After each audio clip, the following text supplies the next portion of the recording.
It's like even the worst things, in Yeah. hindsight, you know what I mean, can seem like the greatest things. And as much as like breaking your neck sucks, um, Yeah. I'm very, No, I'm very definitely. lucky. I'm very lucky. I'll knock on wood and everything right now that I haven't had an issue in 10 years since, coming back from that. But it was the greatest thing that ever happened in my career because I was a very talented wrestler for the 10 years prior that I'd been wrestling. People had always told me, like, you should be doing this, you should be doing that. And I had gotten opportunities in the PWGs and the Ring of Honors. And people had talked about contracts with Evolve and Ring of Honor and all these other things, but it just never transpired. And that's a letdown. I broke my neck and I realized I was just like, you know what? I was just getting by on like my talent. I wasn't actually putting in the work to be undeniable.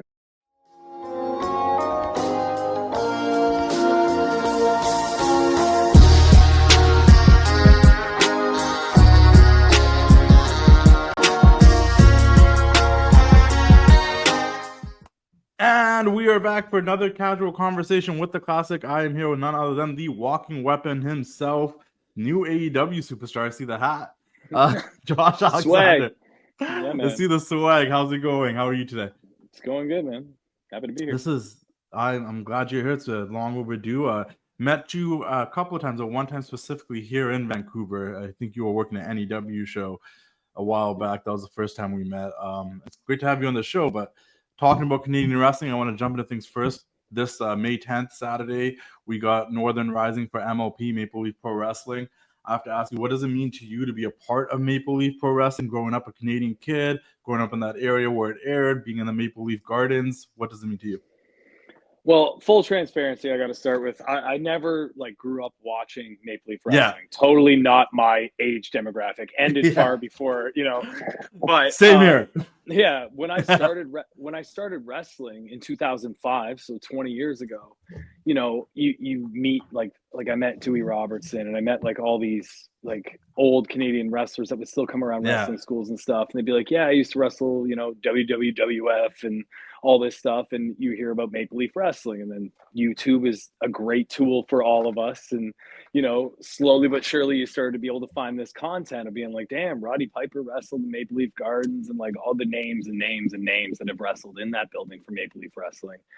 And you do that and you do that research and you find out there was this rich history of real like great wrestling from Canada that wasn't Stampede because of Talks Bret about Hart, Stampede. Noah, and Yeah. everything. About Stampede. Calgary was like a hot spot. But they all went away around the same time. You know what I mean? In the late '80s and stuff like that. And then when you're in 2005 coming up, everybody's just chomping at the bit to have something with national brand recognition that can go international, so that Canadian wrestlers can finally get noticed. We need a platform for Canadian wrestlers because like I had a friend from the UK stay over at my house last night who's a wrestler, and it's tough for the UK wrestlers to get noticed. I know people from Australia; it's tough to get noticed. Unless you're wrestling in America without a contract, it's very difficult to get noticed by some of these big companies because, right now it's all like AEW, TNA, WWE, stuff like that, and just it's very difficult. So for MLP to come in here and be like, Canadian wrestling is amazing. We're going to show you and we're going to show the world. We're going to mix it up with the best wrestlers from around the world. Like this show on Saturday, Northern Rising is one of the most stacked cards I've ever been on for an Yeah. independent wrestling show. Probably the most stacked show, to be honest. Like Yeah. you look at just the poster and it's insane. Taking myself out of it, you got Bishop Dyer, you got Zack Sabre Jr., like even like the 20-man gauntlet to crown the very first Canadian championship that I'm taking a part of, like Yeah. John Grisham, Gabe Kidd from New Japan. Like it's just like this collection of talent, the Good Brothers. So it's going to be like an amazing show. And the thing that ups the ante for me personally is just that it's in the Mattamy Athletic Center, which if you don't know what that is, that's fine. I don't call it that. I call it Maple Leaf Gardens Yeah. because I'm a kid that grew up in Toronto and I know what that venue means to Canadians, not just wrestling fans, but Canadians as a whole. Like my father never saw me wrestle before he passed away. Wasn't really interested in wrestling. Was very happy that I was following my dream and stuff, but it wasn't his thing. But if he knew I was doing a show in Maple Leaf Gardens, he would have been, in a front row seat, because that building means as much to him for other reasons, and every other Canadian, for Yeah. the rich history that building has, and for MLP to go back to what I believe it's home, for this huge show on May 10th. I think it's just an amazing opportunity for Canadian wrestling as a whole throughout the world. So, And I think you made a very good point. Like that is, I've even talked to Scott about that too. I'm like, there isn't many places in Canada where you can maybe get recognized. It's not that company, like in the States, there's even a bunch of independent companies that are like, oh, if you work there, you might be seen if you work at this independent company or that one. Like, there's not that place in Canada. I feel like Maple Leaf Pro Wrestling is giving that back to the Canadian professional wrestling scene because we need something like that, definitely. You're wrestling QT Marshall on the show. Have you wrestled QT before? What is your mindset going into this match? I've never wrestled QT. We had a little run-in back in October at MLP. Yeah. I was just at the shows in a backstage capacity, and he came out and tried to ruin what was an amazing main event that was going on for the second night. I came out and put him through a table. He obviously takes exception to that, which is fine. I would too. Can't blame him. Yeah. But yeah, we're gonna settle that earlier on in the night, and I'm very excited to do so. And I don't think it'll be, a big problem for me, and that's not me being cocky, but I got home court advantage, man. I'm a kid that grew up in Toronto. I'm going back home, and this guy's gonna come out in the stars and bars, I'm sure. Repping America through and through. So I should have the crowd on my side, so it should be a good time. But then, I'm pulling double duty, man. I'm also in the 20-man gauntlet to crown the first Canadian champion, and as somebody that's wrestled for 20 years and been a very big part of the independent scene here in Canada. Somebody that's really, I mean, I've definitely tried to get a lot of eyes on this scene. This is a perfect opportunity to do so. No, for sure. You'd make a great first champion. I believe you've once been on the record saying you're the all-Canadian Josh Alexander. And that being said, like being the first champion of Maple Leaf Pro Wrestling of this era would be insane. I have to ask you though, because now that you brought that up early on about like not really watching Maple Leaf Pro Wrestling in the heyday, but seeing it after the fact, I'm curious, like what were your earliest memories of wrestling? Like, what do you remember seeing first as a kid? Well, my grandmother, who is like the typical 4'11", never said a curse word, Yeah. the sweetest old lady ever, she was a huge WWF fan, and solely because Miss Elizabeth and Randy Savage. Like, she thought it was the most beautiful romantic story and all this other stuff. So like I've been told, and there's photos of me like sitting on her lap watching like WrestleMania 4. But that's like insane. Yeah. I don't have memories of it. I have Yeah. memories of having like LJN figures and stuff like that. But wrestling really popped for me in 1997. I randomly, my mom bought me a magazine that had it was Stone Cold and HBK with Tyson in the background, and I was like, "What's this?" She was like, "Oh, some kids were looking at it. I thought you might like it." And I like flipped through it, and I was like, "I don't know much about this, but it looks cool." And then I found we didn't have cable or anything. Like, I got 3 channels where I lived. This is like my kids do not grow up with the life that I had back then. And I went to the video store and started renting, old pay-per-views and stuff, and just dove into it like that. Even that, going to the video store, walking there, smelling like popcorn, getting a movie. I remember those days. I know that's how I first watched a lot of old WCW pay-per-views, was going to the video store and being like, what is this uncensored 1996? I'm gonna rent it. That was the first one I ever rented, to be honest. For some reason, I feel like that was the first one I rented too, because like in terms of WWF, I had an older brother, so I had a bunch of stuff on tapes. But WCW, we had a bunch of nitros and stuff, and I remember going to like a Rogers or a Blockbuster, I think a Jumbo Video, and it was this uncensored 1996, and I remember it so distinctly too, because that crazy triple cage match, and I had no idea what was going on. But yeah. Let me ask you this: obviously, you have a long history with Scott D'Amore.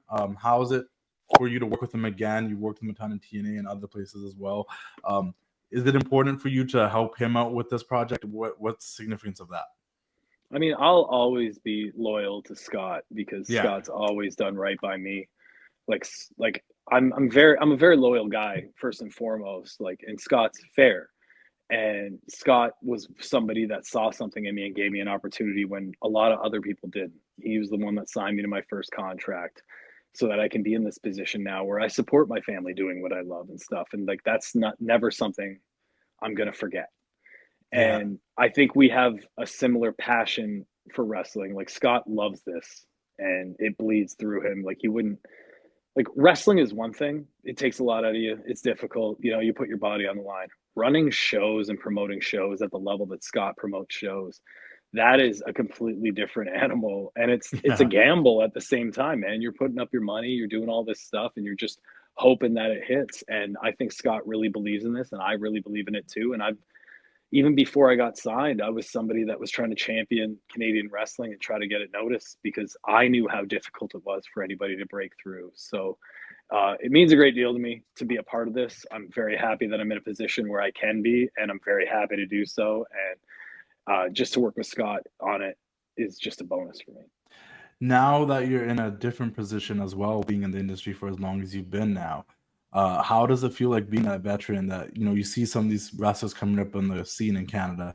Do you feel like you have a role in the sense of kind of being a mentor, being able to give advice to these people? Yeah, absolutely. And the other role that I really take like a lot of pride in is being able to help them get noticed. You know what I mean? Yeah. Like I wrestled Judas and Travis, who are, you know, Yeah. Vancouver natives, Yeah. over the past. I think I wrestled Judas 5 years ago, and I wrestled Travis 4 years ago at NEW actually.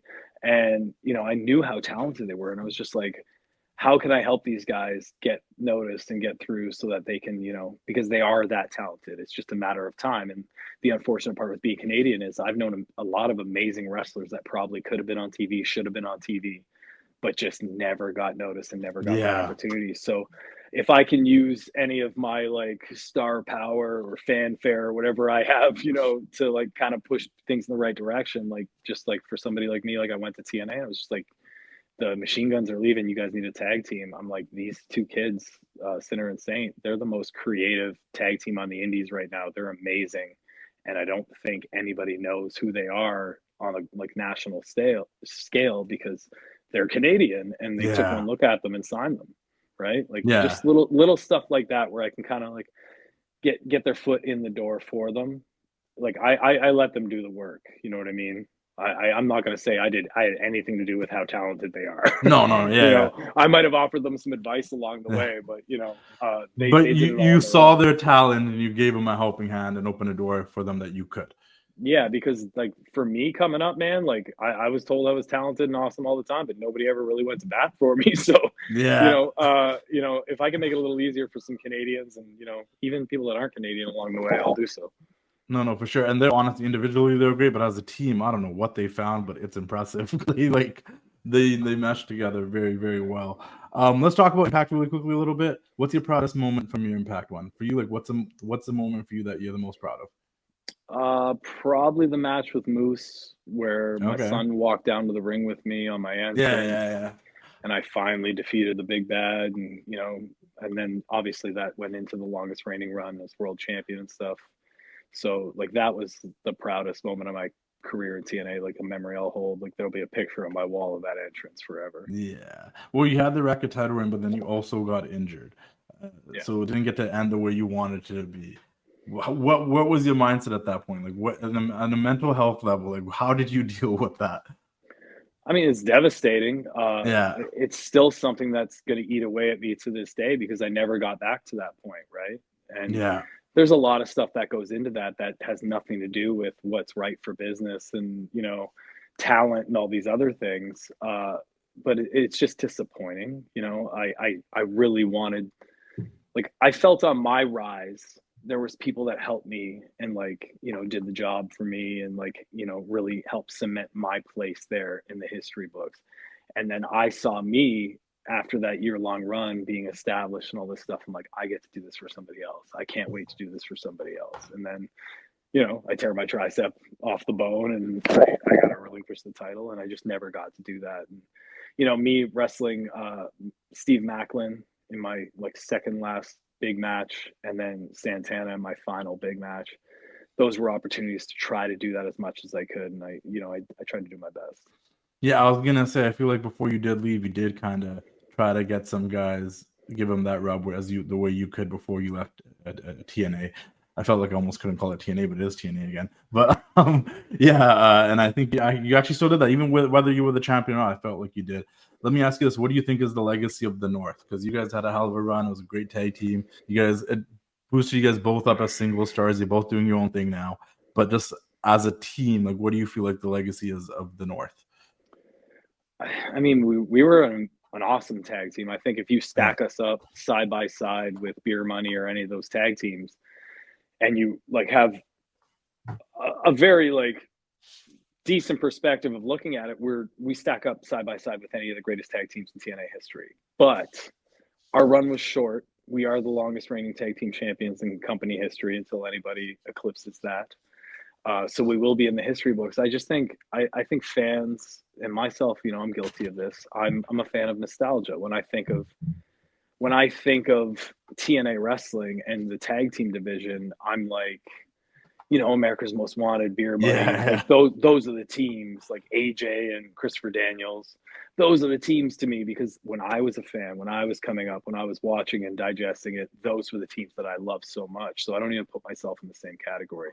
So for me, I don't know if it stacks up, but I'm sure there's fans that were like me that were just, you know, like enjoying it at the time in 2019, 2020 when it was happening, where they'll remember that in 20 years. So Yeah. who's to say, right? It's interesting how that works. I like there's gonna be a whole generation of kids and like probably don't know about America's Most Wanted and Beer Money the way we do with the Motor City Machine Guns and TNA when they were killing it. But they'll be like, I remember the North, and I remember these guys.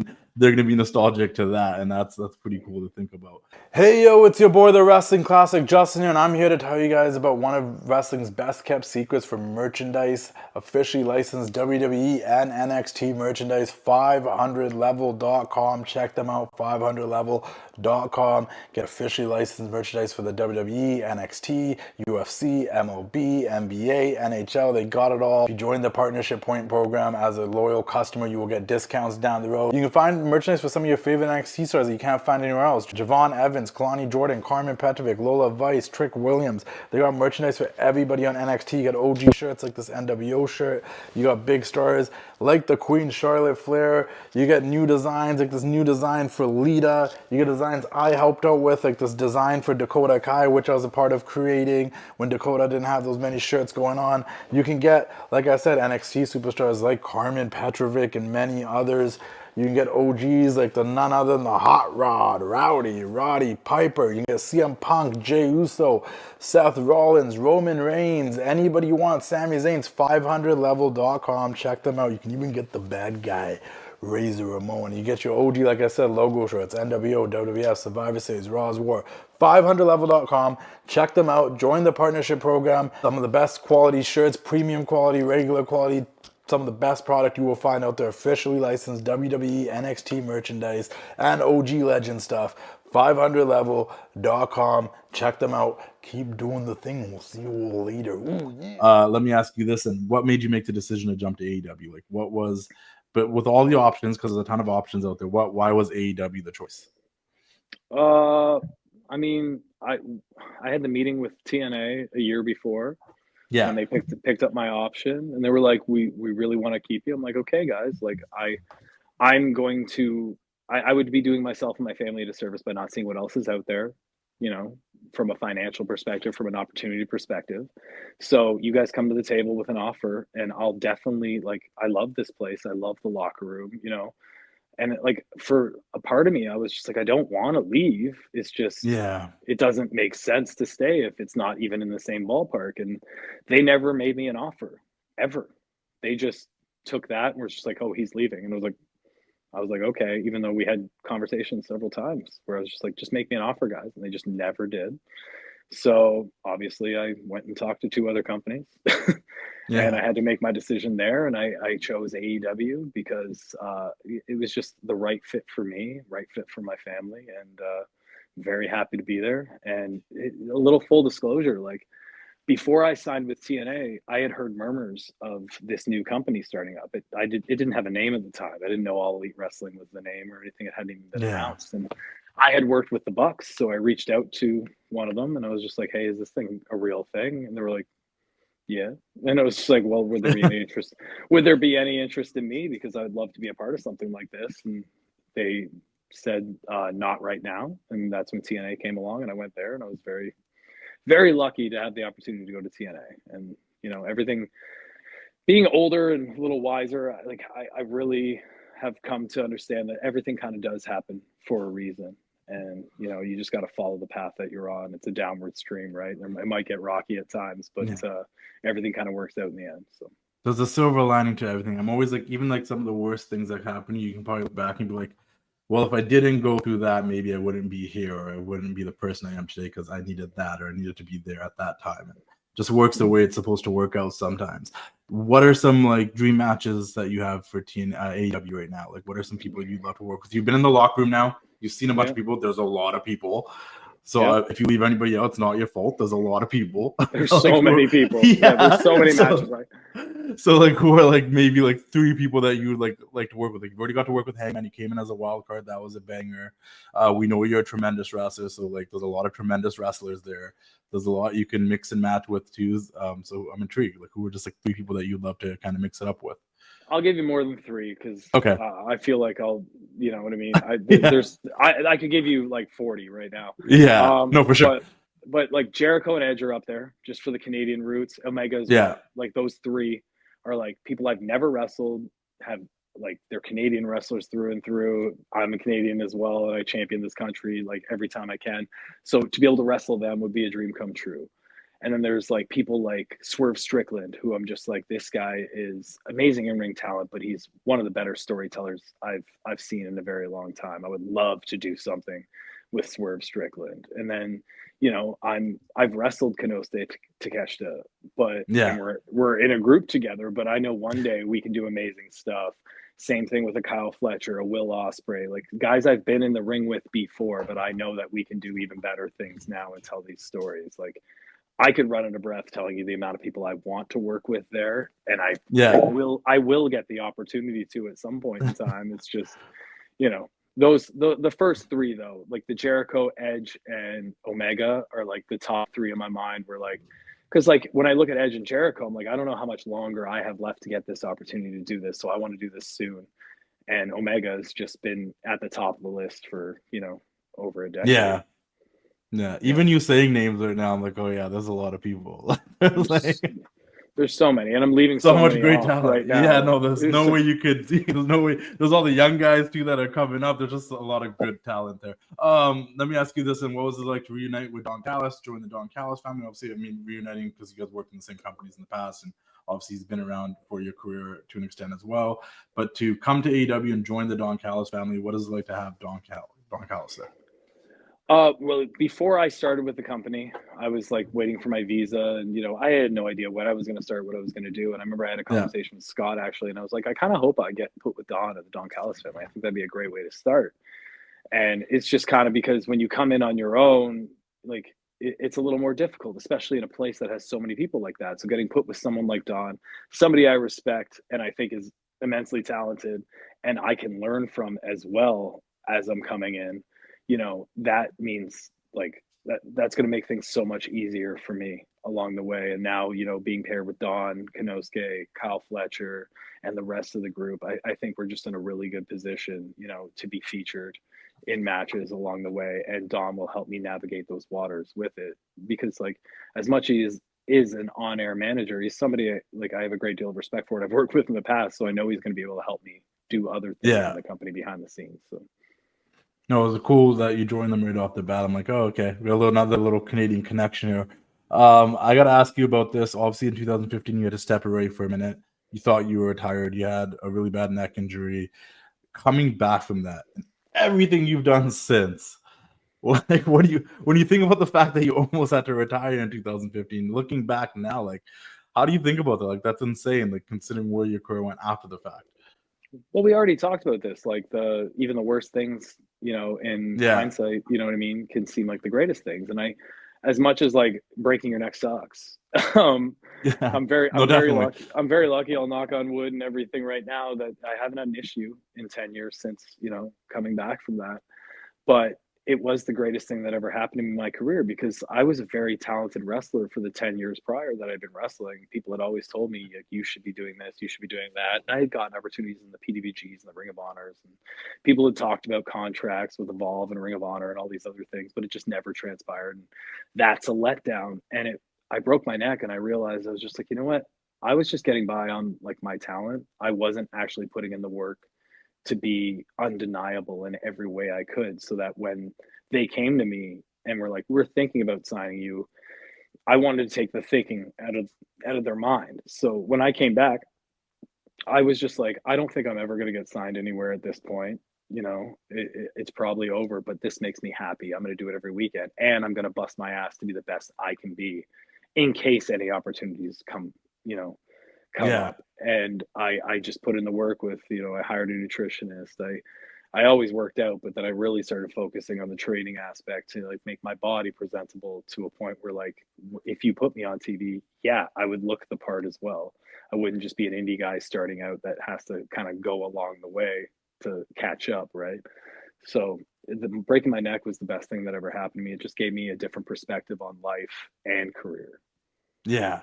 Isn't that so crazy though? Like, you brought something up there where you came back and you're like, well, I don't know what's gonna happen. You're not banking on getting signed or anything, but like, you love doing this, so you're gonna keep doing it and you're gonna take care of yourself. And I want to say this without it sounding the wrong way, because initially right off the bat I want to be like, when you kind of stop caring, that's when things kind of happen. But that's not the case. Like, you still care and you're trying to make things happen. But like, when I don't want to even say give up, but like, when you kind of let go of it for a second and be like, I'm okay with whatever happens, then I realize like things start to happen more so than when you're still like, it needs to happen right now, and you're so stressed out about it. And I think there's something to that. Do you find like there's something to that? Yeah, because I was obsessing about that for like 5 years prior to breaking my neck. I was just like, if I Yeah. don't get signed, I'm a complete failure. Yeah. And it wasn't because I would be a failure to me. It was because I'd be a failure to everyone else that thinks that I was capable of all this stuff. Because full transparency, I never thought I was capable of doing any of this. Like, Yeah. I've met wrestlers along the way in locker rooms, and they're just like, I always knew I'd be a main eventer. I'd always knew I'd Yeah. be a champion. I And know like, some of those. I know some of those very closely. Yeah. and I'm like, And they do damn. it, they do it too, which is like, okay, well, I wish I had that confidence, but okay. Yeah. Yeah, and I'm just somebody, I was an obese kid. I wasn't Yeah. really good at much, you know what I mean? I found this wrestling thing that I was kind of good at, and I craved that because of that, but I never had the confidence. Yeah. That confidence had to build through wrestling. This was the first thing that gave me self-confidence. So I just did it because it made me happy. And yeah, the stopping obsessing over, getting signed and all these other things, just doing things because it made me happy. Like, that's the perspective I got out of it. And everything kind of just fell together after that. And I It's think it was weird how because that works out. yeah, you take the pressure off, you take the stress off, and all of a sudden your work shines through a little bit more, I think. Yeah, definitely. Your signature headwear that you wear, right? The Mm-hmm. headgear, it's usually amateur wrestling headgear. Obviously, you originally got it put on because you had an issue with the ear where you had surgery and then you need to cover your cartilage of the ear and whatnot. But then you've kept it on. I don't know if you keep it on because of the ear still, or has it just become like a signature look for you now? No, I had that surgery. They had to like pin my ear to my head and all this stuff. And they were just like, don't irritate it for 3 to 5 months or something. And I was Yeah, like, I have a booking in Ottawa in 2 weeks for $50. Like, I need to yeah, wrestle. So I just put headgear on, and I felt like a complete goof. And yeah, like the first time I went out, like, people are like, there was like Princess Leia chants. There was like nice headphones, and I still get chirped every once in a while for it. yeah, But uh, the one thing that happened is, like, as I progressed through those 3 months of wrestling shows every weekend, I found that it gave me an identity, and people like kind of gravitated to it, and they were just like, this guy's a little bit different. And like, when you're coming up on the independents, especially, like, if you think about it, if a family leaves a show, they're not going to remember your name was like Trent Acid or whatever. I'm yeah, just saying names. Like, the kids will be in the car and be like, I like that guy that had the face paint on. You know what I yeah, mean? Or I like the guy that came out and he had the tennis racket. You know what I mean? It was just like something identifying about you. And my identifier was like, I like the guy with the headphones and the headgear. You know what I mean? Like, it was just yeah. like something that people remember me by, and it just snowballed into this thing that became my identity. Yeah, I was gonna say, because it does. Like, when I first saw Josh, I'm like, oh, the guy that wears the headgear, like in the TNA, like, yeah, like, you know what I mean? It became like a symbol for you. And then I read the backstory on it. I'm like, oh, so he had to wear it for a reason, but then it became a thing for Yeah. you. Where I'm like, does And he then I still got wear it stuck with because? it forever. Yeah, I was like, does he wear it because of the air still, or has it become like your thing, No, like your identity, like you're the thing that's significant to you? Because I'm like, I've thought about taking it off, man. I've yeah. thought about, I feel just like like it would be taking it weird off. now. I feel like if you didn't wear it, I'd be like, I'd have to get used to it. It's like when a wrestler changes his name, right? I'd be like, this is weird at first, and then get used to it eventually. But I think I don't know, just symbolic to you at this point. Exactly. It's been what? It's been since 2013, I think. So it's been 12 years. So I Yeah. think I'm stuck with it for good now. And those that do know and know that it's not headphones and they know it kind of has that amateur wrestling background to it and stuff, it also kind of legitimizes you too for those people that know that. They're like, oh, he's like a real shoot wrestler. Like he's a badass. Yeah. He's got the headgear on, right? So like it's all about perspective, but I don't know. I always like that's one thing about you that I was like the headgear. Like if I think of Josh Allen, like other people might recognize you because the guy with the headgear, and I'm like, yeah, that stands out. Definitely stands out. Yeah. Let me ask you this because obviously we've seen your family on screen, we've seen you come out with your son, we've seen your wife. Like, how important is it to you in this business specifically to have a good like work-life balance and to like have time to spend with your family? Because we've heard about all the stories about the old days, people on the roads for 300 days of the year and barely being able to go home and whatnot. Like, how important is it you to have that? And obviously, like your wife's been involved with wrestling too in their own way, but just overall, like how much does that matter to you having that work-life balance, and how do you do it? Well, I mean, it's not that difficult anymore. Like I've said it so many times. Like I could not have been a wrestler in the early '90s. Like shout out to like Kevin Nash and all these guys that were like hitting 300 miles from town to town, being gone 27 days out of the month or whatever. Because like I've been gone for like 2-3 weeks at a time sometimes, and it's difficult. But I have FaceTime. You know what I mean? I have text message where my wife would send me videos of my son's track meet. So I'm still seeing it and digesting it in real time. So I can call him and be like, hell yeah, man, I saw you do the long jump. You killed it. You know what I mean? But like, it's very important. And like, I would not have had a family.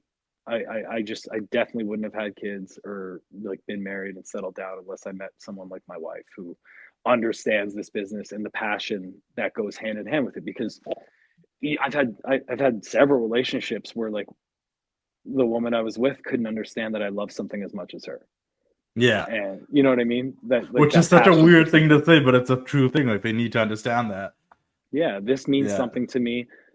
You mean something to me too. And if I had to choose, trust me, I'll choose you. But like this means as much to me as everything else in my life because it makes me who I am and it makes me happy. And you know, it takes somebody. For me, I was just lucky that I found somebody that had that same passion for wrestling, and she understands, and it makes all the hard times a little bit easier. It is crazy, right? Like there was a time where there wasn't like FaceTime. You couldn't just text. You had to pay for minutes. You hit a payphone up. You only got a certain amount of time. Like just a different time. Like now, I talked to Ricky Morton about it a few weeks ago, and he was like, "Nah, man, we just stop at a payphone every once in a while." I'm just like, Jesus, like and you just gotta hope they're home. You know what I mean? Yeah. What a rock and roll lifestyle back in the day. That's insane. Yeah. Last but not least, I always like to wrap up with this. I want to ask you this, and I feel like we've talked about it so much throughout this conversation. So maybe let's think about something a little different to say about this one. But I always ask everybody this to wrap things up. Like, do you feel like you've made your younger self proud if you to talk to like 10-year-old Josh Alexander that wanted to watch wrestling or first got that magazine with Stone Cold and Shawn Michaels and Mike Tyson on? Do you think that kid would be like, damn, like this is pretty cool? Do you feel like you made your younger self proud? I made my younger self proud in a different way, I think. Because wrestling was definitely the thing that made me make myself proud. But like, I don't think my younger self would ever thought any of this was possible. You know, when I was 18, I started training. I just wanted to touch the ropes. I didn't even think I could train or would train. They just made me get in the ring, and then I took the first bump, and I was just like, oh, maybe I'll just do training. I won't wrestle though. There's no way I can be, because like I was looking at people like Batista on TV. I was like, I'm never being that guy. You know what I mean? Like, we are different levels of human beings. You know what I mean? There's no way I can do this. But I think I've made my younger self proud in the sense that like I grew up kind of broken home. Father was kind of in and out. You know, there was addiction issues and stuff like that like really messed up my family life. But for me to like not fall down the same path, for me to now be a father and to like I dedicate everything to my kids to make sure I'm there for them at all times, because I didn't have somebody that was there for me at all times and stuff like that. So I think I've made my younger self proud in the man that I've become today. And I think about that all the time. Like when times get hard with my kids and, you know, you're just like, man, I just need a break. You know what I mean? And you're frustrated because I got an 11, nearly 7-year-old, and they're boys and they're crazy. But like, it just puts everything into perspective for me to be like, no, you're doing things the right way. You just got to stick to this and blah, blah, blah. And then everything comes out roses anyway, a few moments later. So Yeah.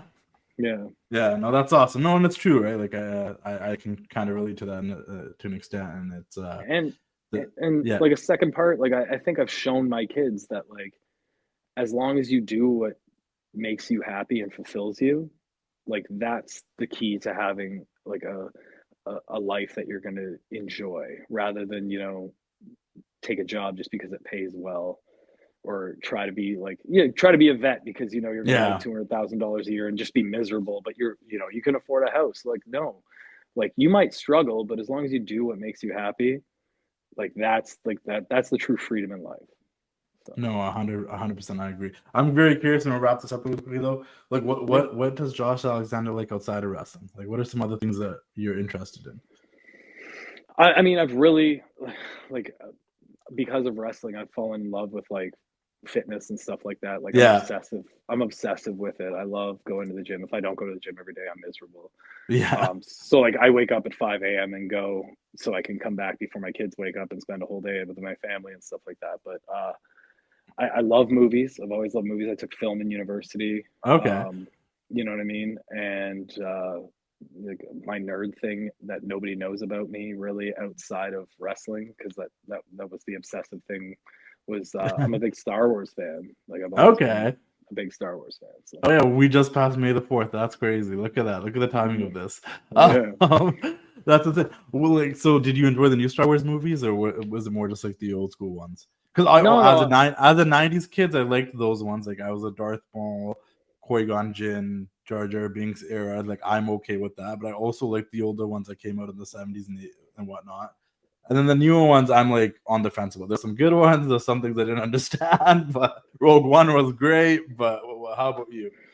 I mean, I love them all to a certain extent. Like, I love like The Mandalorian and Andor. And Mandalorian was great. Just because it expands the world. When I was a kid, I read the books. Yeah. So like, you know, they're kind of taking stories from all these different, you know, books that they had along the way and series. But I grew up watching the original 3. Like, my dad had a box set, and I would just like watch those on repeat. And, you know, that's what I grew up with. But I've loved them all. Like, there's things that you can hate along the way, or not like a thing they do. But like, for the most part, man, I just enjoy them. It's a thing, right? When you watch as a kid, you're watching with this innocence and everything's super cool. You can get older and you get nitpicky and you can notice things. It happens to wrestling fans all the time. When they're a kid, they love it. Then they get old and like, well, this wasn't good, or I noticed this, and then it's like, sometimes I try not to be like that with anything. Yeah. Sometimes you just need to continue to suspend your disbelief and just enjoy it for what it is. Exactly. That's cool. I didn't need to watch Andor. I haven't checked that out yet. I watched all of Mandalorian so far, but I keep seeing the Andor stuff on my Disney Plus. I just haven't clicked it yet. Well, thank you so much for your time. Everyone, check out Maple Leaf Pro Wrestling May 10th, Northern Rising. Josh Alexander will be facing QT Marshall, and he'll also be in the 20-man battle royal to crown the new Maple Leaf Pro Wrestling World Champion.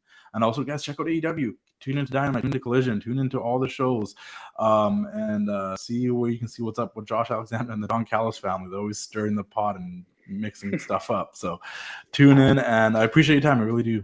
Thank you so much. Yeah, man. Anytime. Happy to be here. Thanks. Okay. Thanks. All right. See you, everybody. Thank you. It's time to say goodnight. We sincerely appreciate your patronage and hope we've succeeded in bringing you an enjoyable evening of entertainment. Please drive home carefully and come back again soon. Good night.